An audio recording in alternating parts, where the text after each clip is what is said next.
Lucas capítulo 6, versículo 49.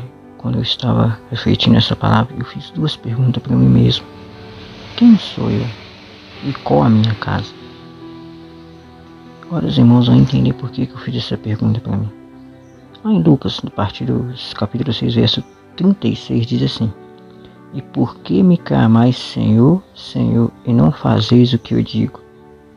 47. Qualquer que vem a mim e ouve as minhas palavras e as observa, eu vos mostrarei a quem é semelhante.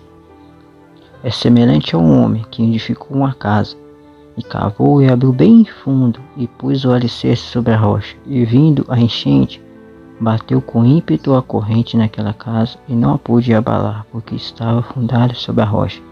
Mas o que ouve e não pratica é semelhante a um homem que edificou uma casa sobre a terra sem alicerce, na qual bateu ímpeto a corrente e logo caiu, e foi grande ruína naquela casa. Aqui, irmão, quando está escrito no capítulo 47, que diz assim: qualquer que vem a mim e ouve as minhas palavras e a observa, a parte A é aquele que ouve, observa a palavra do Senhor e a pratica. E no 49 a parte A diz: mas o que não ouve e não pratica é semelhante a um homem que edificou sua casa na areia. E quando foi que eu fiz essa pergunta, né? Quem sou eu? Quem tem sido? Tem sido aquele que ouve e pratica, ou aquele que ouve, pratica algumas coisas e as outras não?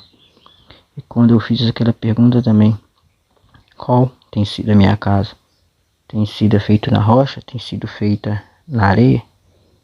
E gente que vê as pessoas construindo casa, o alicerce é o que está dentro da palavra. Ele é fundo para que a casa venha a ser resistente. E quando eu estava refletindo nessa palavra, eu comecei a entender qual é o nosso alicerce para fazer a nossa casa na rocha com o Senhor. Isso aqui foi uma passagem do Sermão da Montanha, onde o próprio Deus estava falando, exortando o teu povo, para nós termos a nossa vida alicerçada na rocha. Eu tenho um conselho que está lá em Mateus 6, capítulo 36. Buscai primeiro o reino de Deus e a sua justiça. Esse é o nosso alicerce. Esse que tem que ser o nosso alicerce.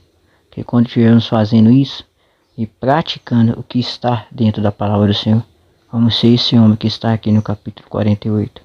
Ao homem que edificou uma casa e cavou e abriu bem fundo e pôs o alicerce sobre a rocha. A nossa rocha é Deus. Continue firme, reflita, pense, analise suas atitudes com o Senhor.